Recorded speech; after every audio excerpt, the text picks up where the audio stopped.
Welcome to नमन्स English. तो प्यारे बच्चों, आज हम सीखेंगे वॉइस।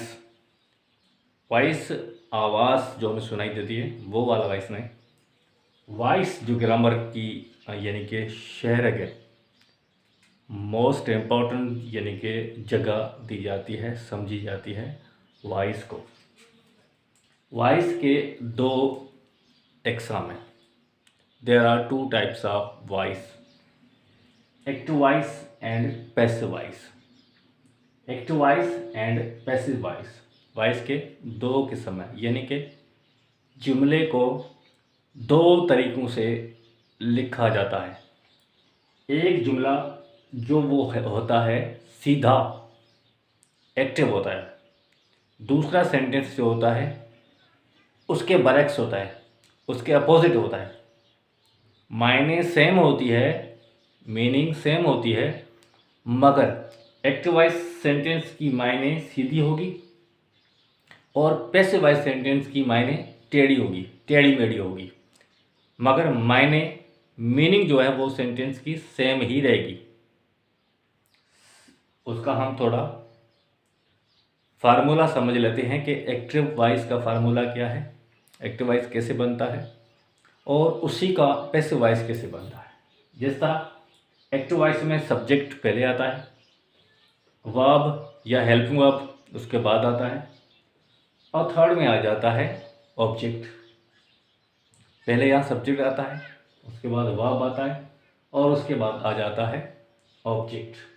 सिंपली कोई सेंटेंस हम यहाँ पर समझ लेते हैं। आई ईट मील। आई सब्जेक्ट है, ईट वर्ब है और ऑब्जेक्ट क्या है, मील। I write a letter. I write a letter. He calls you. He calls you. उम्मीद है आपको ये बेसिक चीज़ समझ आ चुकी होगी कि सबसे पहले सब्जेक्ट रखा जाता है, उसके बाद वर्ब, उसके बाद ऑब्जेक्ट। और इसी सेंटेंस को हम टेढ़ा मेढ़ा करते हैं, पैसिव वॉइस में लिखते हैं, तो वो यानी कि उसका फार्मूला जो है वो ये है। यानी कि एक्टिव वॉइस सेंटेंस को पैसिव करने का जो तरीका होता है, ग्रामेटिकली जो तरीका होता है वो ये है। यहाँ पर ऑब्जेक्ट लास्ट में, तो इधर जो सब्जेक्ट की जगह आ जाएगा ऑब्जेक्ट, यानी कि सबसे पहले यहाँ पर ऑब्जेक्ट आएगा, उसके बाद आएगा हेल्पिंग वर्ब, हेल्पिंग वर्ब आएगा, और उसके बाद आएगा वर्ब का थर्ड फॉर्म। वर्ब की यहाँ पर थर्ड फॉर्म आएगी, ऑब्जेक्ट, हेल्पिंग वर्ब, वर्ब की थर्ड फॉर्म, उसके बाद आएगा बाय, बी बाय, उसके बाद बाय लिखा जाएगा। लास्ट में यहाँ पर आएगा सब्जेक्ट, ऑब्जेक्टिव केस में आ जाएगा, लास्ट में आ जाएगा सब्जेक्ट। तो ये आप फार्मूला राइट डाउन कर लें, जेनरेशन कर लें। ये बेसिक चीज़ अगर आपको समझ में आ गई तो आप एक्टिव वॉइस को पैसिव वॉइस सिंपली कर सकते हैं। आइए हम आपको रूल नंबर 1 समझाने लगे हैं। रूल नंबर 1, रूल नंबर 1 में क्या है?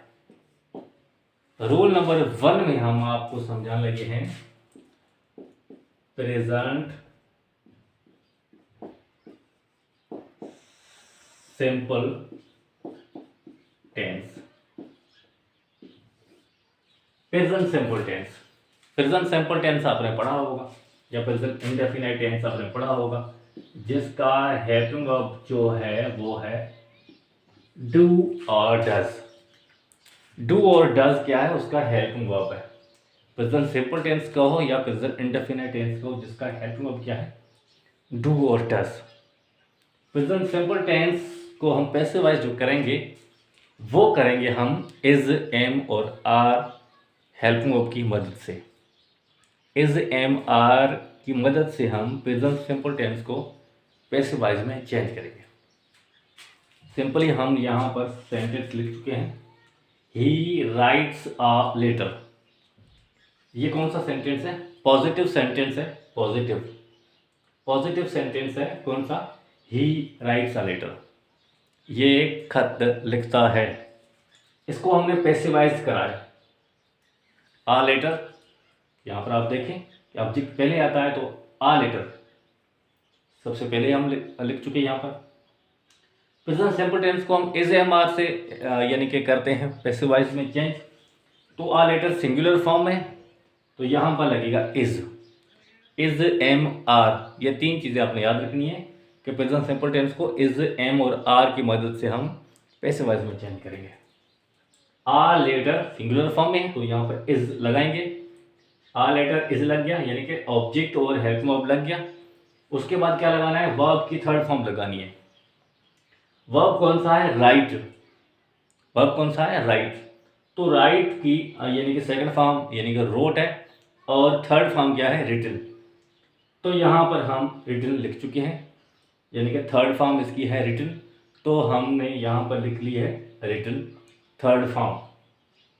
अच्छा जी, उसके बाद आएगा बाय, तो हम बाय यहाँ पर लिख चुके हैं। बाय ये लिखा हुआ है रिटन के बाद बाय, और उसके बाद आ जाता है सब्जेक्ट। सब्जेक्ट कौन सा है, ही यहाँ पर सब्जेक्टिव केस में है और हम इसको वहाँ पर लास्ट में लिखेंगे तो ये बन जाएगा सब्जेक्ट। होता तो सब्जेक्ट ही है मगर केस कौन सा चेंज हो जाएगा इसका, ऑब्जेक्टिव केस में चेंज हो जाएगा। तो he will be change into him. He को हम चेंज करके यहाँ पर लगाएंगे हिम में, यानी कि he writes a letter, that's this sentence is changed in he writes a letter is written by him. I write a letter is written by me. I call you, you are called by me. He eats meal, the meal is eaten by him. I eat banana, the banana is eaten by me.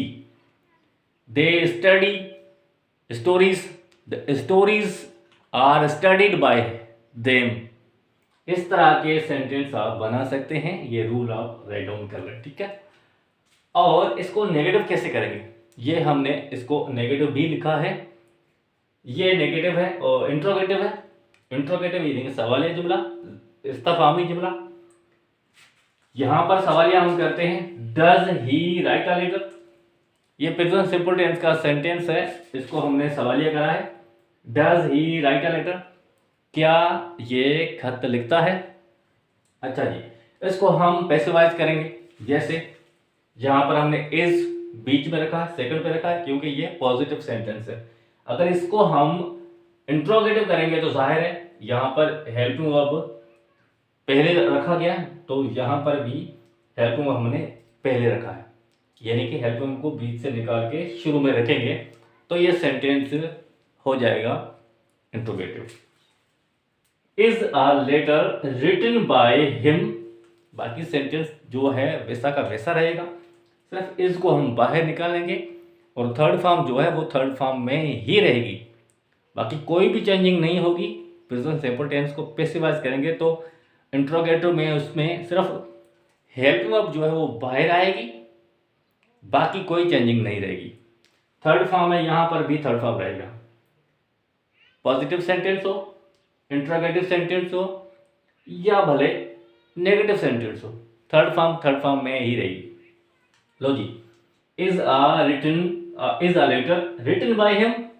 Last में हम full stop यानी कि निकाल के यहाँ पर हम question mark रखेंगे तो ये बन जाएगा यानी कि इंट्रोगेटिव सेंटेंस। अच्छा, लास्ट में हमने यहाँ पर लिखा है नेगेटिव सेंटेंस। इसी सेंटेंस को हम नेगेटिव करके उसका हम पैसिवाइज कैसे बनाते हैं। जैसे ही राइट्स अ लेटर, इसको हम पैसिवाइज में चेंज करने से पहले इसको हम नेगेटिव कैसे लिखते हैं, he does not write a letter. जैसे डज आ गया तो यहाँ पर एस वर्ब के साथ एस या ई एस होता है, वो ऑटोमेटिकल खत्म हो जाता है क्योंकि वो डज में आ चुका है। यहाँ पर हम डज में एस लिखना भूल गए, ये तो ये he does not write a letter.